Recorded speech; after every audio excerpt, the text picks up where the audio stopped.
இஷா தொழுகையை தொடர்ந்து வித்ரு தொழுகையை தொழுத பின் நள்ளிரவு 3 மணி அளவில் தஹஜ்ஜத் தொழுகையை தொழலாமா? அல்ஹம்துலில்லாஹ் வஸ்ஸலாத்து வஸ்ஸலாமு அலா ரசூலில்லாஹ் அம்மா பஅத். இந்த கேள்வியை பொறுத்தவரையில் அடிக்கடி கேட்கப்படக்கூடிய ஒரு கேள்வியாகும். அதிலும் குறிப்பாக இரவு தொழுகையிலே ஈடுபாடுள்ள நஃபிலான வணக்கங்களில் ஆர்வமுள்ள சகோதர சகோதரிகளால் அடிக்கடி கேட்கப்படக்கூடிய ஒரு கேள்வியாகும். உண்மையிலேயே இரவு தொழுகை என்பது இஸ்லாத்தில் மிகவும் ஆர்வமூட்டப்பட்ட ஒரு வணக்கமாக இருக்கிறது. அதற்குரிய நன்மைகளும் சிறப்புகளும் ஏராளமாக கூறப்பட்டிருக்கின்றன. நபிகள் நாயகம் ஸல்லல்லாஹு அலைஹி வஸல்லம் அவர்கள் இரவு தொழுகையில் மிக ஆர்வத்தோடும் ஈடுபாட்டோடும் ஈடுபட்டு வந்திருக்கிறார்கள் என்பதை நாம் ஹதீஸ்களிலே பார்க்கலாம். அல்லாஹு தஆலா நமக்கும் இரவு தொழுகையில் ஈடுபாட்டையும் ஆர்வத்தையும் தந்தருள்வானாக. அன்புள்ள சகோதர சகோதரிகளே, இந்த இரவு தொழுகையினுடைய பூரணமான அமைப்பு என்னவென்றால், ஒருவர் இஷாவுடைய சுன்னத் தொழுகை தொழுதலிருந்து சுபஹுக்கு அதான் சொல்லப்படுகிற வரைக்கும் உள்ள இடைப்பட்ட நேரத்தில் தொழுவதை இது குறிக்கும். குறிப்பாக 11 ரக்காத்துக்கள்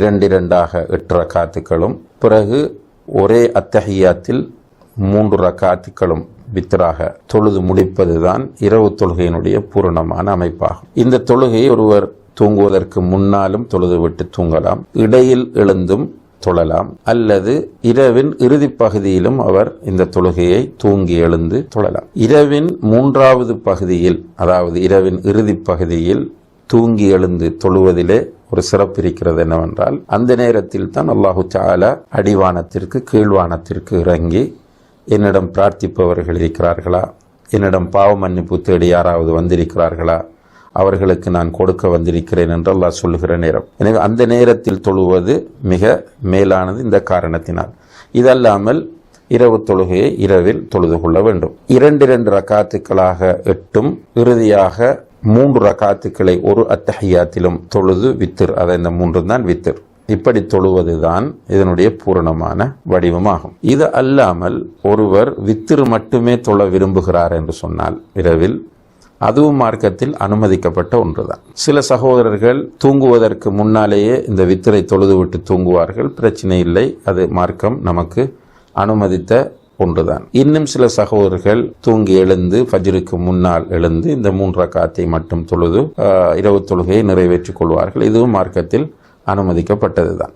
சில சகோதர சகோதரிகள் வளமையாக இரவிலே 8 அல்லது 6 4 தொழுதுவிட்டு வித்திரும் தொழுவார்கள். இப்படி வளமையாக தொழுது வரக்கூடிய சகோதர சகோதரிகள் சில நேரங்களில் அசதி காரணமாக, டயர்ட் காரணமாக வித்திரை நேர காலத்தோடு தொழுதுவிட்டு தூங்கி விடுவார்கள். இப்படி அவர்கள் தொழுதுவிட்டு தூங்குகிற போது அவர்களுடைய அந்த டயர்ட்னஸ் போய் இடையிலே விழித்தெழுகிற நேரத்தில் அவர்கள் வளமையாக தொழுது வந்த அந்த இரவு தொழுகை தொழ வேண்டும் என்ற ஆர்வம் அவர்களுக்கு வருகிறது. அதனால் தான் இந்த கேள்வி அவர்கள் கேட்கிறார்கள். பொதுவாக வித்திர் தொடர்பாக அல்லாஹுடைய தூதர் ஸல்லல்லாஹு அலைஹி வஸல்லம் அவர்கள் சொல்லும் போது, இரவு தொழுகையில் இறுதி தொழுகையாக வித்திரை ஆக்கிக் கொள்ளுங்கள் அப்படி சொல்லாங்க ஒரு செய்தி.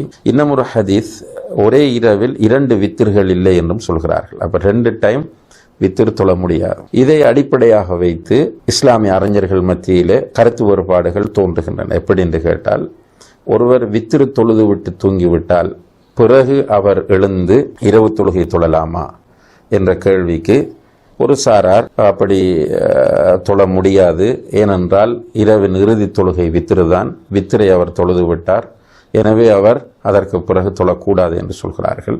இன்னும் ஒரு சாரார் அவர் அதற்கு பிறகு இரவு தொழுகையை தொழலாம், ஆனால் அவர் வித்திரு திரும்ப தொழக்கூடாது என்று சொல்கிறார்கள். இதற்கு ஆதாரமாக ரசூலுல்லாஹி அலைஹி வஸல்லம் அவர்கள் வித்திருக்கு பிறகு 2 ரக்காத் தொழுவார்கள் என்று வரக்கூடிய அந்த ஹதீஸை ஆதாரமாக முன்வைக்கிறார்கள். இப்ப சுருக்கமாக இந்த மஸ்அலா இஜ்திஹாதுக்குரிய கருத்து வேறுபாட்டுக்கு இடம்பாடான ஒரு மஸ்அலா என்பதை நாம் புரிந்து கொள்ளலாம். எனவே இதில் நம்ம எடுக்க வேண்டிய முடிவு என்று பார்க்கிற போது, ஒருவர் பூரணமாக 11 ரக்காத்துக்கள் தொழுது விட்டு தூங்கிவிட்டால் பிறகு எழுந்திருக்கிறார், அந்த நேரத்தில் மீண்டும் இவர் தொழலாமா என்று கேட்டால், இவர் விரும்பினால் 2 ரக்காத்துக்கள் தொழுது கொள்ளலாம். ஏனென்றால் ரசூலுல்லாஹி அலைஹி வஸல்லம் அவர்கள் தொழுதிருக்கிறார்கள். வித்திர் மட்டுமே தொழுது விட்டு தூங்கக்கூடிய ஒருவர் எழுந்திருந்தால் அவர் இதற்கு பிறகு இரவு தொழுகை தொழுவதா என்பதை பொறுத்தவரையில் நான் ஏற்கனவே குறிப்பிட்ட அந்த கருத்து வேறுபாடுகளின் அடிப்படையில் வல்லாஹு ஆலம் அவர் அந்த ரசூலுல்லாஹி அலைஹி வஸல்லம் அவர்கள் தொழுதார்கள் என்று வரக்கூடிய அந்த 2 ரக்காத் தொழுகையோடு போதுமாக்கி கொண்டால் போதுமானது. வல்லாஹு தஆலா அலம். சுவர்க்கத்தின் உறவுகளே, இது போன்ற பயான்களை கேட்க எமது யாஸ் இஸ்லாமிக் மீடியா யூடியூப் சேனலை சப்ஸ்கிரைப் செய்யுங்கள்.